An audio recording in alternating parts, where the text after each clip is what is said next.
gusomwa cyo mu butumwa bwiza bwa Kristo bwanditswe na Yohana, basoma ku murongo wa 44 gushika ku murongo wa 48. Ngo mwebwe muri abaso Satani, kandi ivyo yifuza nivyo mushaka gukora. Uwo yahereye mu ntango ari umwicanyi, kandi ntiyahagaze mu kuri, kuko atakuri kuri muri we. Iyo avuga ibinyoma avuga ivyiwe, kuko ari umunyabinyoma, kandi ari we se wavyo. Ariko jeho, kuko mvuga ivy'ukuri, nimunyemera. Ninde muri mwebwe yonyagiriza icaha nakoze ko mvuga ukuri? Ni giki gituma mutanyemera? Uw'Imana yumva amajambo y'Imana. Mwebwe igituma mutumva nuko mutaraba Imana.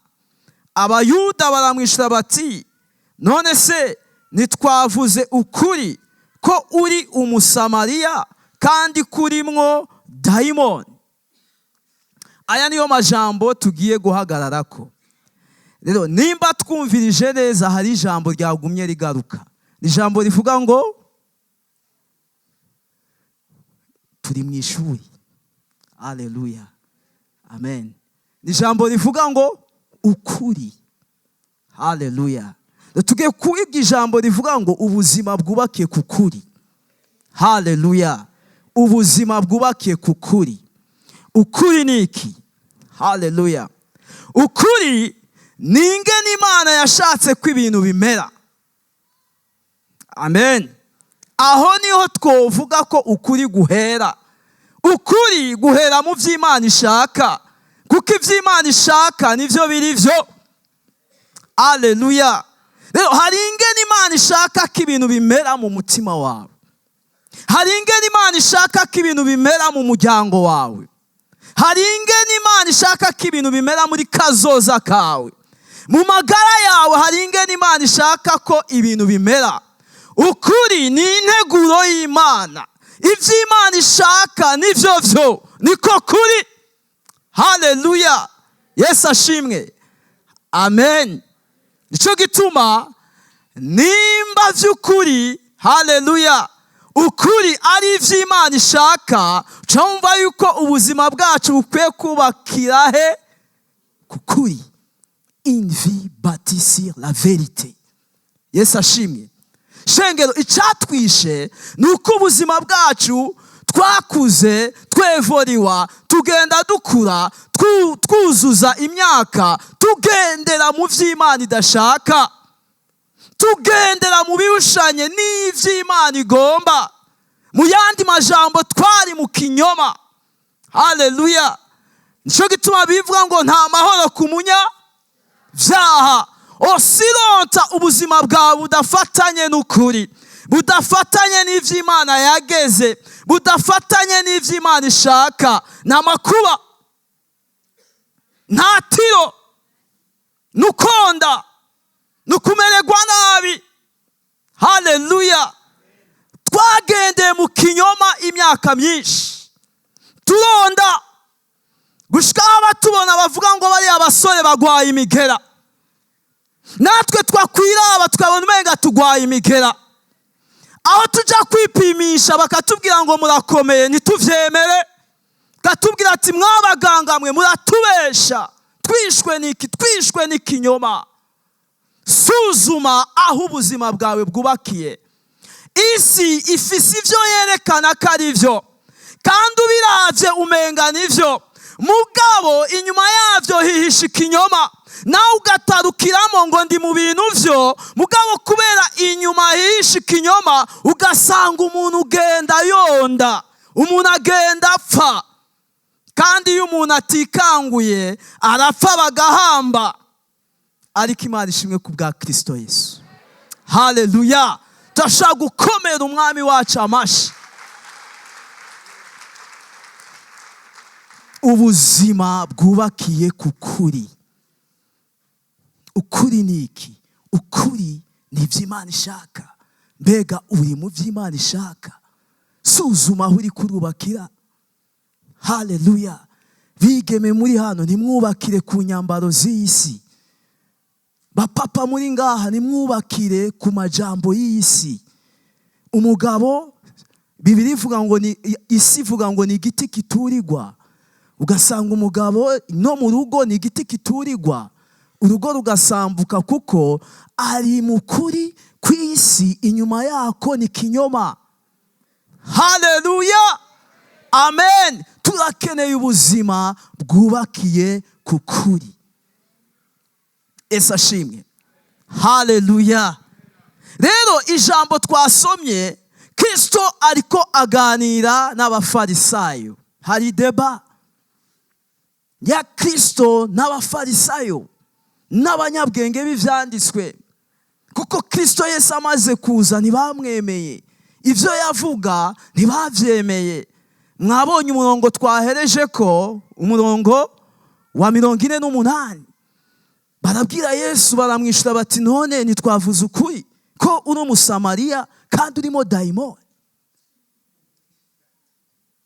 Ni kuvuga ngo ntitukwemera. Nimba hari abanyabinyoma, niwe munyabinyoma wame. Ngo Kristo ntibamwemeye. Umwana w'Imana nzima bamwitirira umusamariya.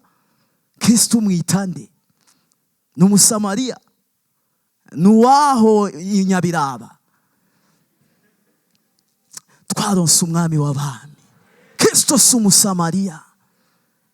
Twari kumucokora kuko abayuda n'abasamariya ntibabonana. Ivyo twaravyize kuko abasamariya bari abanyamahanga. Ni ukuvuga ngo imana zabo zari z'ibigirwamana, ngo zari iz'abadayimoni. Baramubwira ati wowe umusamariya kandi uri dayimoni mukuru. Uri umudayimoni hejuru y'abadayimoni. Ntitwavuze ukuri, nuko bimeze. Ariko Kristo yari umwana w'Imana. Kristo yari umwami w'abami.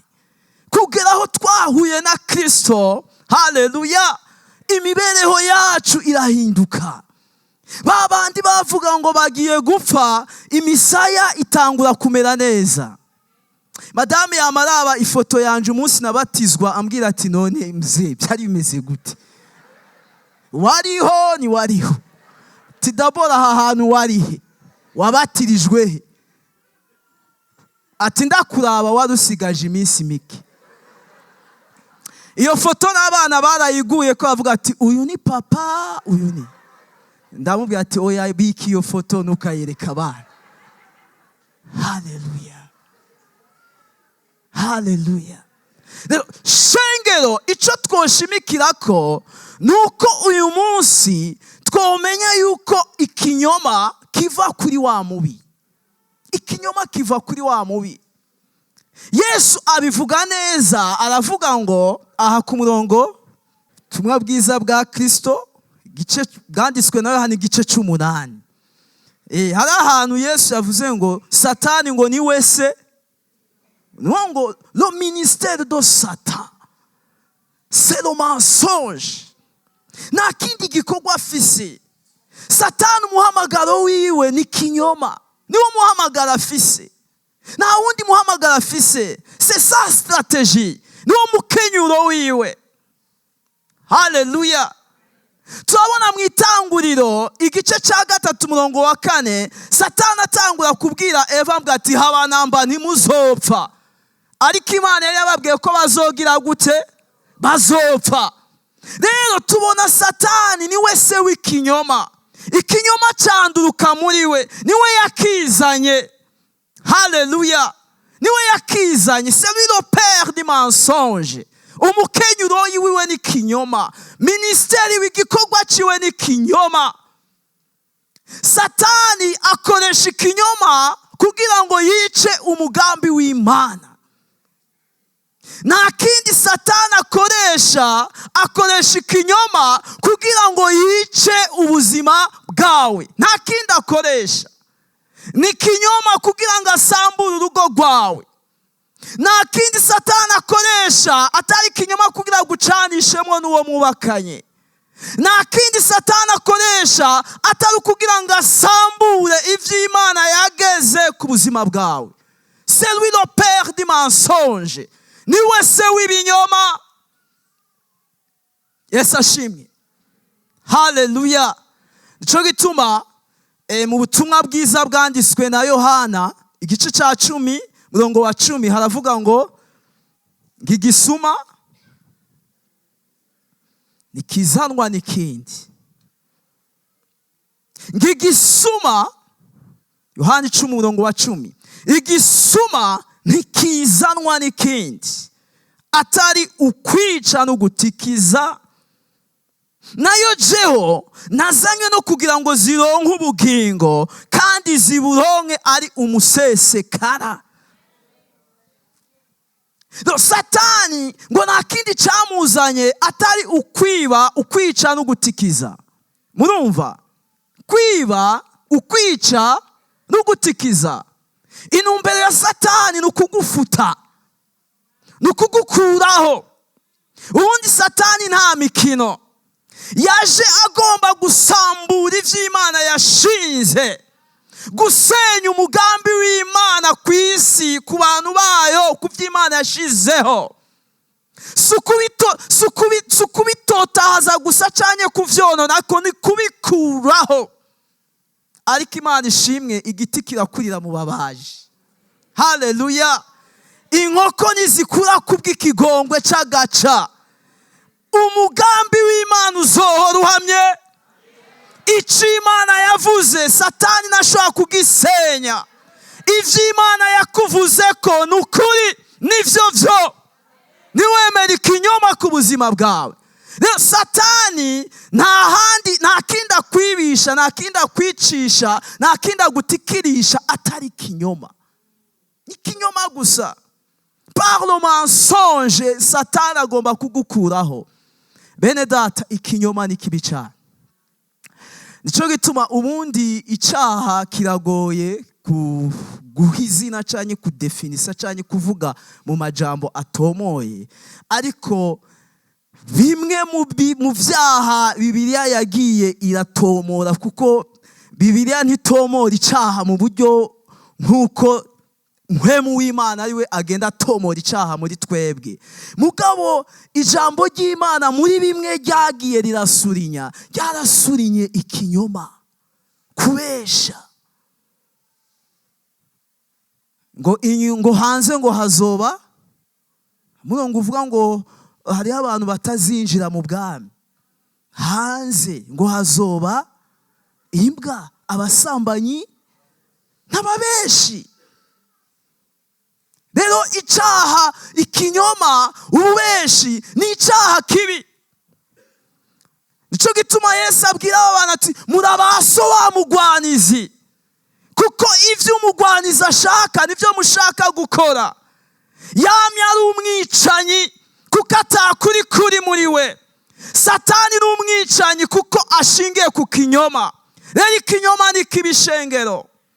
Umuntu aricwa arapfa kuko yabeshe, cyangwa umuntu agapfa kuko yabeshewe. Icaha cyo kubesha ni kibi. Ariko biranumvikana n'umuhamagaro wa Satani terrible. Akwibisha icaha, akwibisha ikinyoma, akakwicisha ikinyoma, akagufutisha ikinyoma, akagukuraho agaherengeteza. Ariko nitugira ubwoba ngo Kristo yaje kugira ngo turonke ubugingo, kandi tuburonke busagutse. Tuburonke busagutse. Haleluya. Shengero, isi igenda irerekana ivyitwa karukuri, ariko turabe maso. Bibonekera amaso nk'uko ari ukuri, inyuma ni kinyoma. Yesu ashimwe. Dukwiye gucagurira mu Mana, nayo nitwacagurira mu isi nuguhona. Haleluya. Bigeme, umusore mwiza sufise smartphone, ico ni kinyoma. Ico kinyoma kiko gitera no mu bigeme bacu. aho umusore bagenda bamuraba nk'uko isi muvuga, bakagenda murarunguruka abasore bari mu ishengero. Nimwaba mwemere kurunguruka, utuma urunguruka urihe, mugabo nturunguruke umusore afite telefone nziza. Oya, uri mu kinyoma.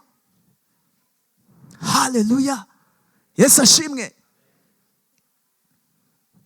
Umuco n'umwiza ntibihura.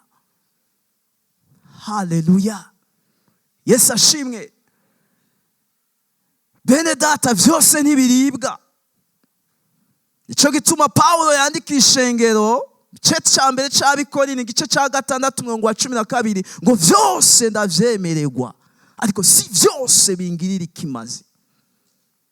Yesu ashimwe. Nta muntu bashira hajya ngo arabe abaje bikwije n'abaje batikwije, ariko nk'abana b'Imana ntitugwe mu mutego w'inyambaro z'isi. Turiko turapfa. Haleluya. Nk'abana b'Imana ntitutakarire mu mfungurwa z'isi. Turiko turapfa. Yesu ashimwe. Haleluya. Rero isi ifise ivyo yerekana ko arivyo, mugabo ivy'ukuri n'ivy'Imana ivuga ko ari ivy'ukuri. Haleluya. N'ivy'Imana ivuga ko ari ivy'ukuri. Rero nta kindi umugwanizi yicisha, umugwanizi yicisha ikinyoma. Yicisha ikinyoma. Rero tube maso ku buzima bwacu, tube maso ku ngo zacu, tube maso ku bitwerekeye. Ntitugendere ku kinyoma, ntitugendere ku vyo tubonesha amaso, ntitugendere ku vyo tubona bisayangana, ntitugendere ku vyo tubona ko ari vyiza, ariko tugendere ku vy'Imana ivuga ko ari vyo. Haleluya, Yesu ashimwe. Tugendere ku vy'Imana ivuga ko ari vyo. Ikinyoma kiva kuri wa mugwanizi, niwe se w'ikinyoma. Nta kindi akwicisha, akwicisha ikinyoma. Haleluya, Yesu ashimwe. Amina. Kristo aravuga neza ati Satani ico agomba ni ukwica, kuko atakuri kuba muri we. Tuvuze ubuzima bwubakiye kukuri, mbega ukukuri tuvuga kubahe? Yesu yabivuze neza, aravuga ati kuba mu mutima. Ku murongo wa 44, ngo mwebwe murabaso, kandi ivyo yifuza nivyo mushaka gukora. Uwo yahereye mu ntanga ari umwicanyi, ntiyahagaze mu kuri, kuko atakuri kuri muri we. Ukuri kuba mu muntu, kuba mu mutima. Yesu nashimwe. Kuba mu muntu.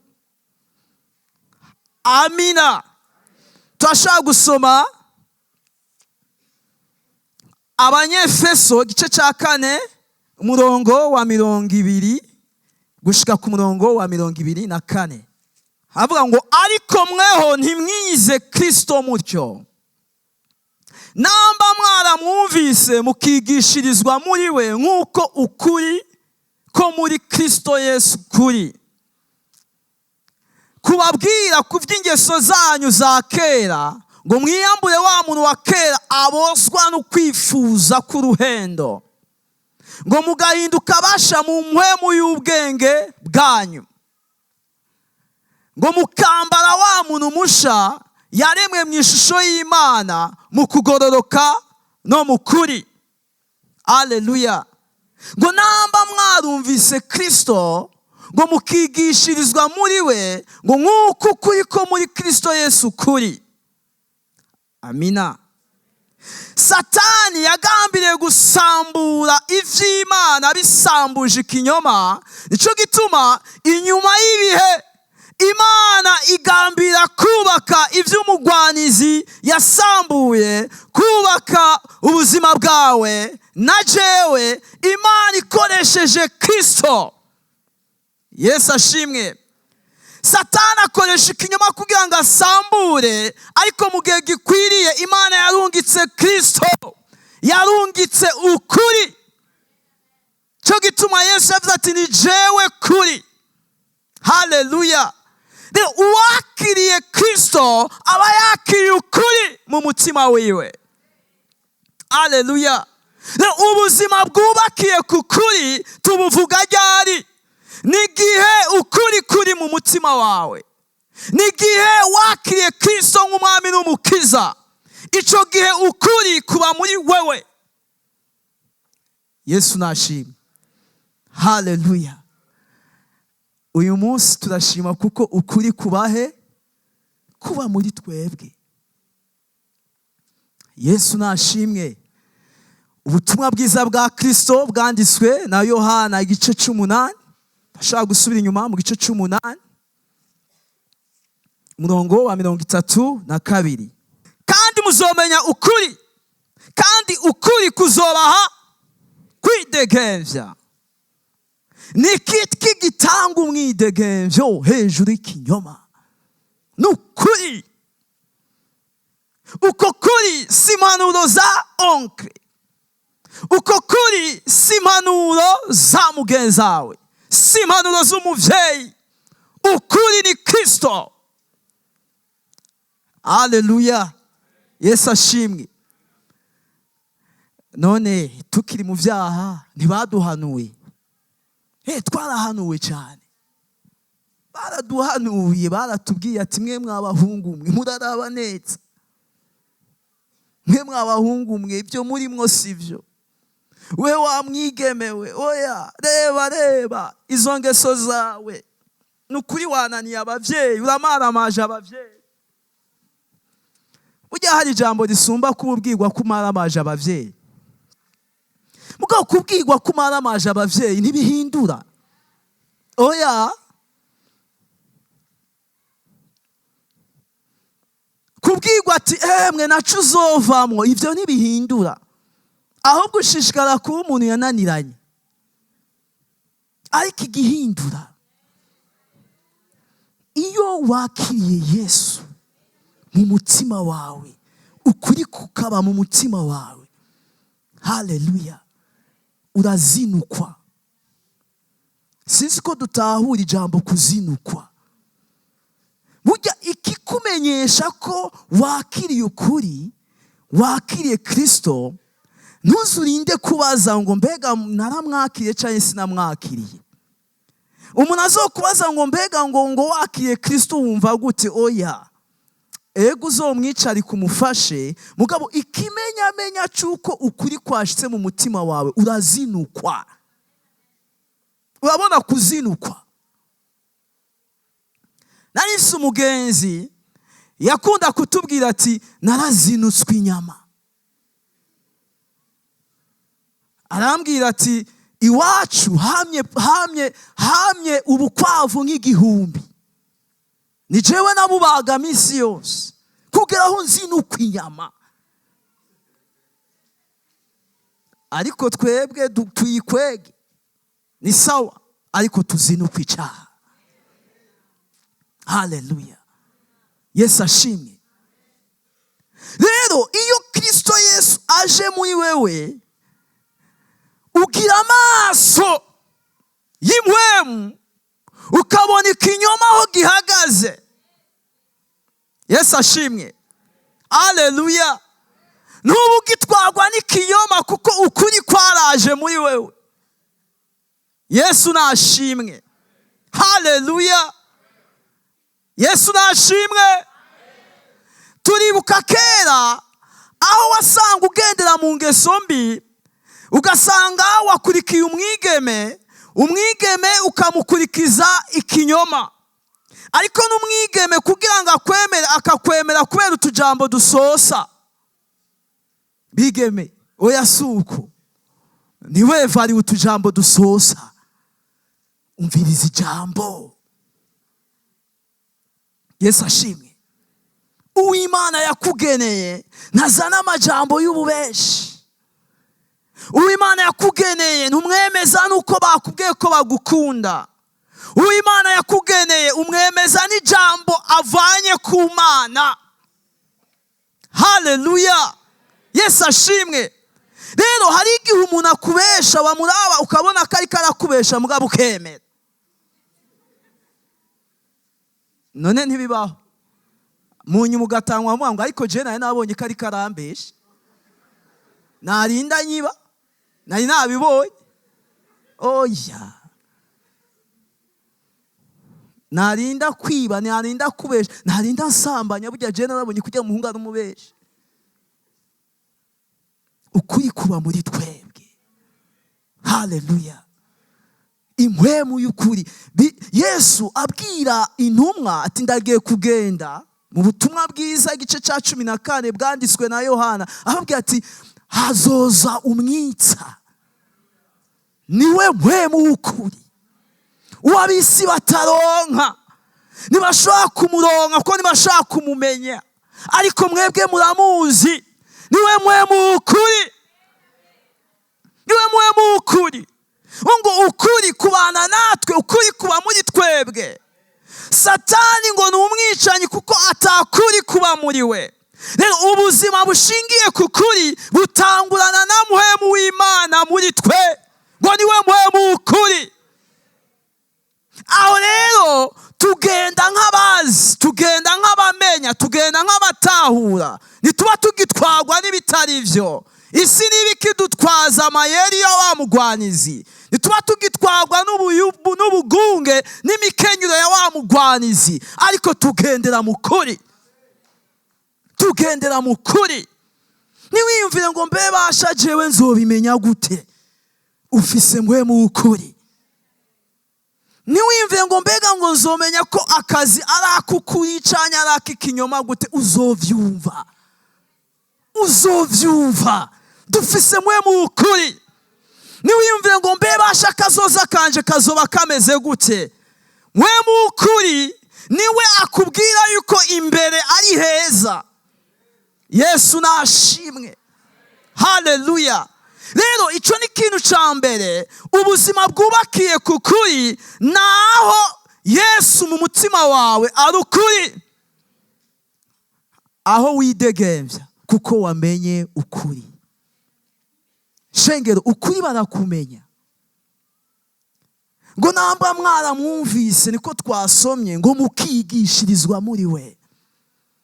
Igihe Yesu igihe twamwumva, haleluya, twumvise ko ari ukuri, twongera turamwigishwa.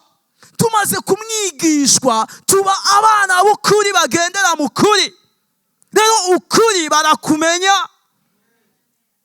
Haleluya. Jésus c'est la connaissance.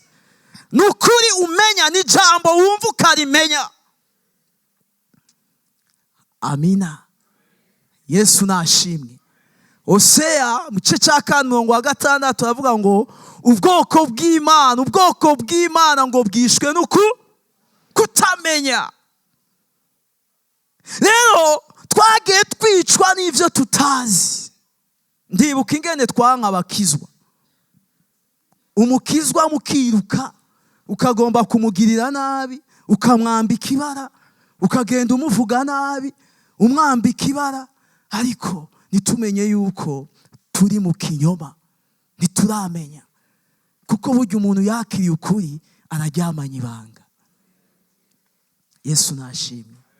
Murabizi bene data. Ndibuka igihe nakira umwami Yesu, natashe ndiko ndatwenga.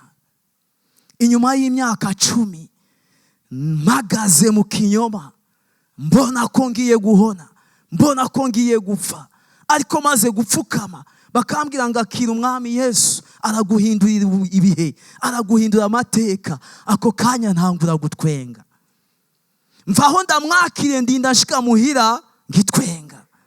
Nakwiraba nkabona ndonze mugabo nkumva muri je indani hajemo ikintu, quelque chose d'étrange.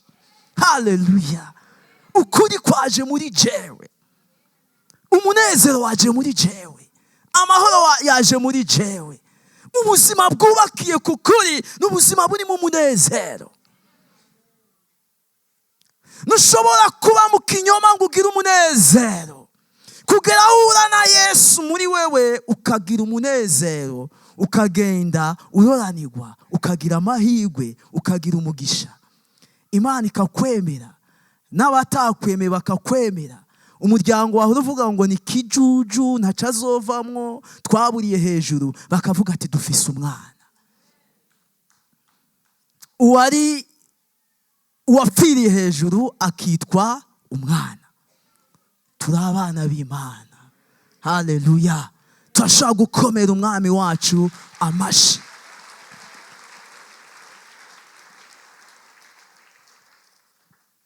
Ikindi Kristo avuga ngo Satani n'umwicanyi kuko ngo atakuri kuri muri we.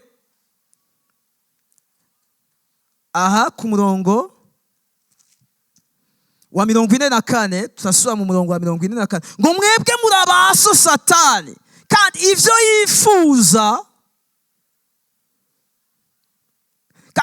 yifuza nivyo mushaka gukora. Uwo yahereye mu ntango ari umwicanyi, ngo ntiyahagaze mu kuri kuko ukuri kutari muri we. Ubuzima bwubakiye kukuri butangurana na Kristo n'ukuri muri wewe. Ukuri ni Kristo Yesu muri we. Ikindi ubuzima bwubakiye kukuri, haleluya, n'umuntu ahagarara mu kuri. Kugira ukuri muri wewe ni kimwe. Yesu avuga ngo Satani ni umwicanyi, ni umunyabinyoma kuko atahagaze mu kuri, kuko ukuri kutari muri we. Rero harakenewe ukuri muri wewe, ariko harakenewe no guhagarara mu kuri. Ubuzima bwubakiye kukuri ni ukuri muri wewe. Niwogendera mu kuri kutari muri wewe. Amina. Imbere yuko ugendera mu kuri ni kuri muri wewe, mukagendera mu kuri. None twovuga ukuri muri twebwe gusa, ariko reka tuvuge no kugendera mu kuri. Yesu ashimwe. Kugendera mu kuri. Shenge tugendere mu kuri. Kugendera mu kuri bisigura iki? Nukugendera mu kwera, nukugendera mu kugororoka.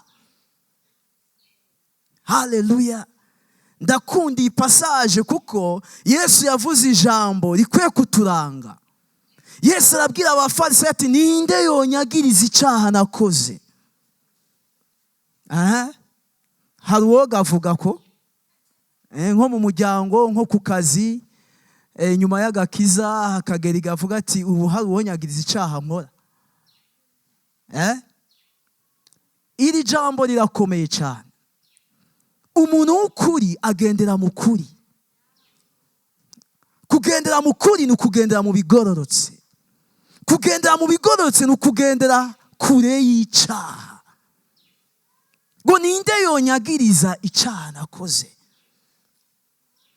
Turashaka gusoma muri Yohani igice cya mbere cya Yohana igice cya 3 umurongo w'8 gushika ku murongo w'10. Ku murongo wa 10 hari irindi jambo rishobora kudutera intege. Umurongo w'8 avuga ngo ukora ivyaha ni wa Satani, kuko uhereye mu ntango Satani yamye akora ivyaha. Icatumye umwana w'Imana ahishurwa ni ukugira ngo asangangure ibikorwa vya Satani. 9, umuntu wese yavyawe n'Imana nakora ivyaha, kuko imbuto yayo iguma muri we, kandi nashobora gukora ibyaha kuko yavyawe n'Imana. Iki nico kimenyesha abana b'Imana n'abana ba Satani. Ukora ibigororotse wese canye udakunda mwene data wundi si uw'Imana. Guhagarara mu kuri no gukora ibigororotse, guwavyawe n'Imana wese ngo nashobora gukora ibyaha kuko imbuto y'Imana iguma muri we. Yesu ashimwe. Haleluya. Umunezero w'umukristo nukubaho atari mu cyaha. nama nibuka umumama yambwiye ubutumwa, nta majambo menshi yambwiye, naramuririye, maze kumuririra arambwira ati mwana wanje genda uhebe icyaha. Burya iyo Imana iramuke kugukiza ntibakubwira imirongo ya Bibiliya. Iyo hageze, iyo Imana yakwiyumviriye ko, iyo Imana yagutoranije, bapfa kuvuga ijambo rimwe gusa, pa, mwana wanje genda uhebe icyaha, ibisigaye ni okay. Rero iri jambo turyakire, kuko uyu munsi twabaye mu vyaha, mugabo ivyiyumviro vyacu biracatubwira ivyaha. Duhinduke gose. Haleluya. Tunezerererwe Kristo, kuko uyu Kristo yadukuye mu vyaha. Ntidushobora kuvuga ko turi abana b'Imana tukigendera mu vyaha. Yohani avuga ngo umuntu w'Imana nakora ivyaha. Iyi mvugo iyo uyiravye neza mu zindi sobanuro ivuga yuko uw'Imana ntashishikara kugendera mu vyaha. Ashobora gutsitara akavuga nabi, mugabo ntarangwa no kuvuga nabi, ntarangwa n'ikibi, ntarangwa n'icaha. Haleluya. Yesu ashimwe. Ubuzima bwubakiye kukuri n'ubuzima butarangwa mw'ivyaha. Haleluya. Karashobora kugucika ugashavura, mugabo izuba ngo nirirenze ugishavuye. Nakora ivyaha, nagendera mu vyaha, kuko imbuto y'Imana iguma muri we. Haleluya. Amina. Kirumvikana? Bene data, icyaha kirica. Icyaha kirica. Kandi icyaha kijana n'ikinyoma ca wa mubi. Amen. Satani akubwira ati injirira muri ya muryango, inoti ziherereye hajya nyene. Wowe ukira gutobora hajya gusa, ziteretse hajya nyene, utera ugenda. Watobora hajya nyene, nyene amahera akakumenera umutwe hajya nyene, kuko ni hahagaze. Erega ubundi Satani nta kubesha kugira ngo ugubwe neza. Oya, nukugira kumena umutwe. Niki jambo rivuga icyamuzanye n'ukwiba, n'ugutikiza, n'ugukuraho, n'ukurangiza. Satani akubwira ati urakijijwe, emera kariya kazi karakomeye, $1,000. Gacubanza ugafata iryo dolari ukarishira mu marundi, ubu ni $4,000. Wabona yari mukavuga ati reka ndyamane nturya mudeje, ibisigaye ndagenda ndabe anakire turabitunganya.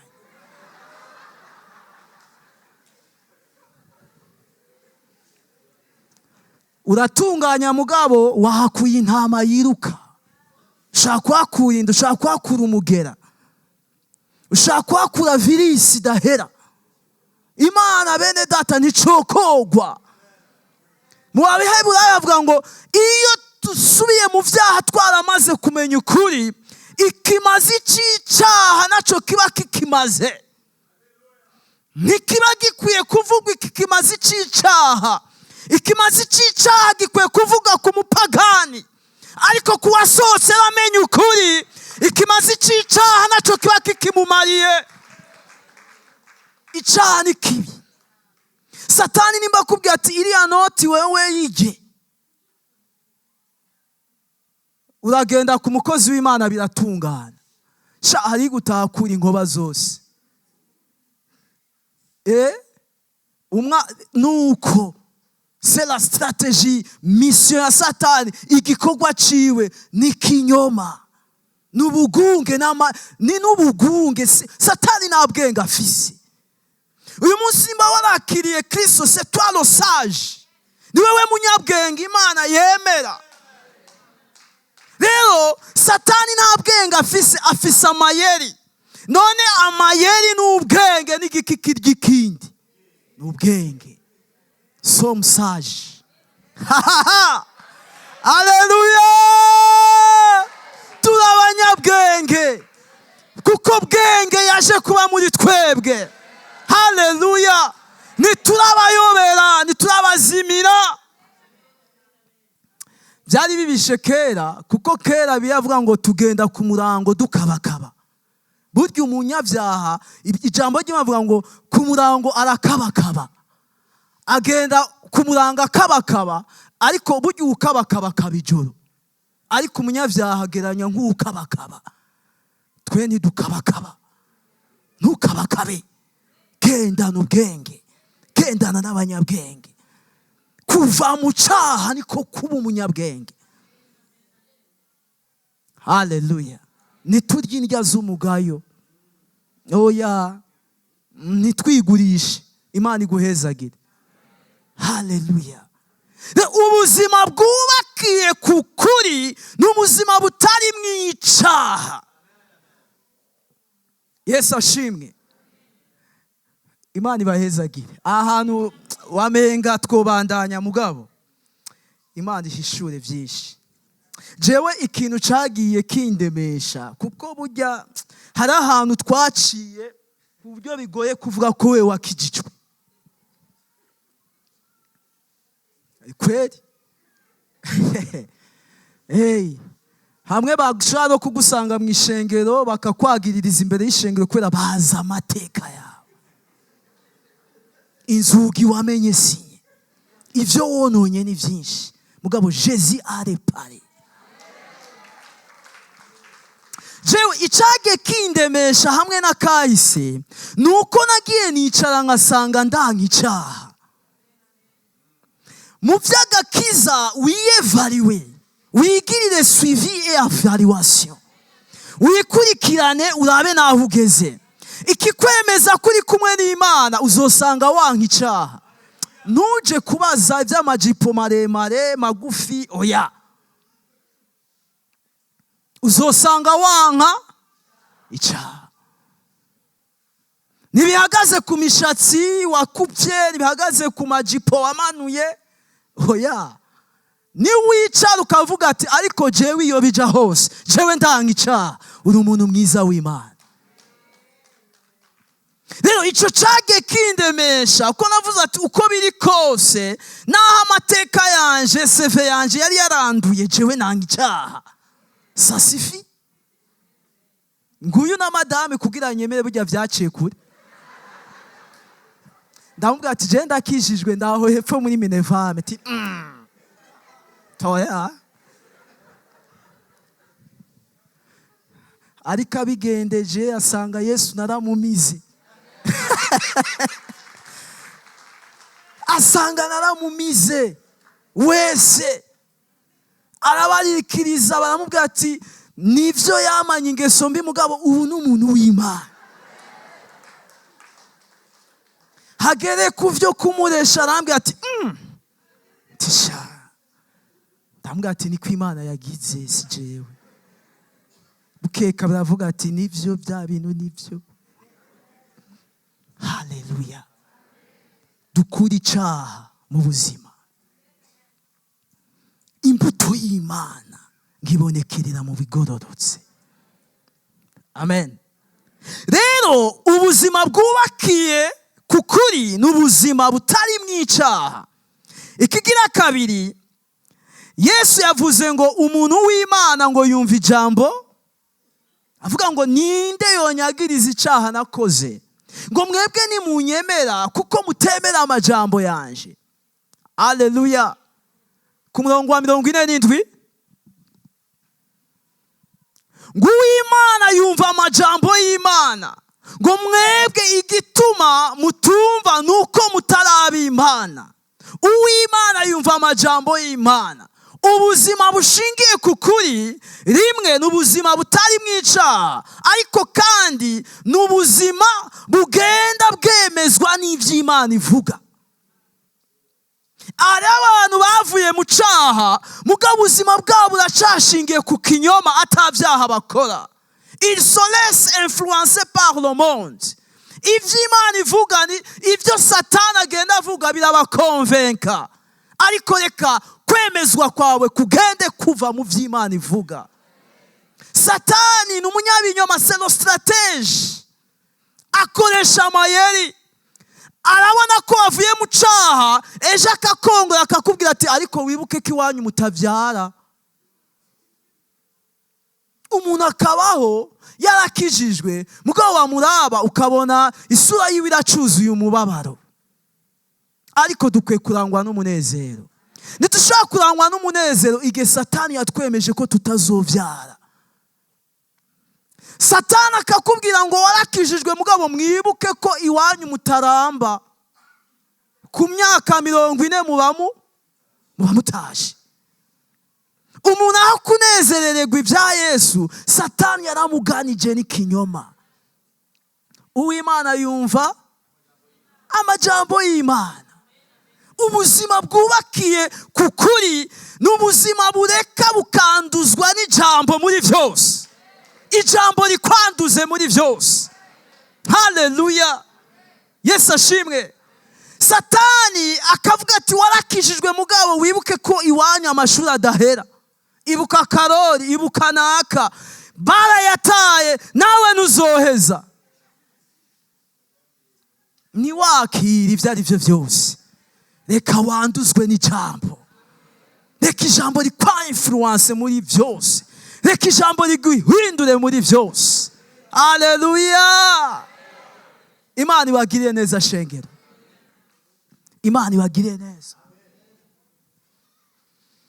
Jewe ndibuka navukiye mu gihugu cy'u Rwanda, ngira bamwe ntibabizi. Maze kuva mu Rwanda nashikiye mu ntara ya Kayanza. Bantu b'Imana, rero burya abantu bari ruguru baratinya igisagara ca Bujumbura, kuko twarabona abajene abajene universitaire bavuye baje mu madetante no kuruhuka bakaza bonze. Twakwicara bakatubwira ati Bujumbura il faut faire attention, inzara yaho, ubuzima bwaho ni bubi, mbaho ntinya kumanuka. Ako naramanutse no busisaho. C'est vrai, nanizi ko nashaka kuba mu gisagara ca Bujumbura. Ivyo vyari muri bimwe vyamboshe. Ikindi cari caramboshe, jewe narinzi yuko ntazovyara. Ariko uyu munsi ndashima Imana ko mfise batanu. Ibi nta mwanya noronka wo kuvyagura, mugabo yari conviction muri jewe yuko ntazovyara. Impamvu sindazivuga uyu munsi. Haleluya. Kuna siku. Rero uyu munsi ikinyoma cha Satani n'umunyamayeri warakijijwe mugabo agenda kwereka realite zifatanye n'isi, kandi utaravye neza nukuri mugabo inyuma yuko kuri hari ikinyoma. Rero uw'Imana yumva amajambo y'Imana. Haleluya. Satani, Adamu, Imana imaze kumurondera, Adamu avuga ngo ninyegeje, kuko winyegeje erega ndahenye sinambaye. Imana amubwira ati ninde yakubwiye kutambaye? Ninde yakubwiye kutazorongorwa? Ninde yakubwiye kutazobaho? Rero twemere ijambo ritwanduze ukuri kw'ijambo. Imana ibahezagire. Turashaka gukomera Imana amashi. Haleluya. Amashi menshi ku Mana.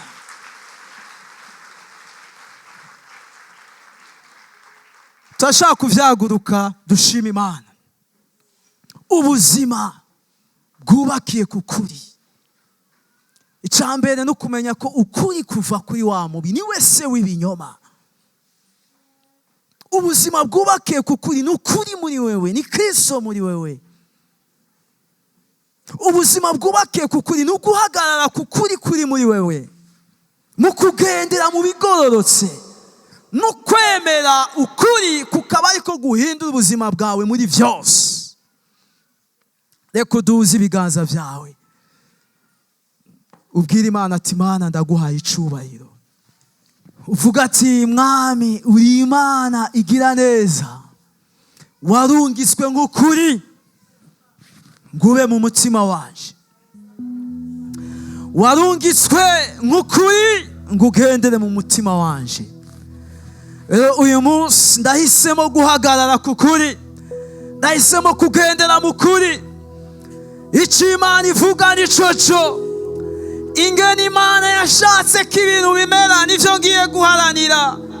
Ivyo biri mu ijambo ryayo, ivyo biri mu ivyivuga. Turaguhaye amashimwe Mana, turaguhaye icubahiro. Mana ndagushimiye kuwumvise iri jambo wese, rihindura ingene yiyumvira, rihindura ingene abona, rihindura ingene agenda. Ababwiwe na wa mugwanizi bakaba baranyazwe umunezero no kwidegemvya kuvyo bakiriye bishingiye ku kinyoma. Ikinyoma gisenyuke, ikinyoma gisenyuke mu magara yabo, ikinyoma gisenyuke mu miryango yabo, ikinyoma gisenyuke mu vy'amashure yabo, ikinyoma gisenyuke mu vy'ubuzi bwabo, ikinyoma gisenyuke mu vy'akazoza kabo, maze abantu bagendere mu mugabane wawe. Ni mw'izina rya Yesu senze dushima. Amen.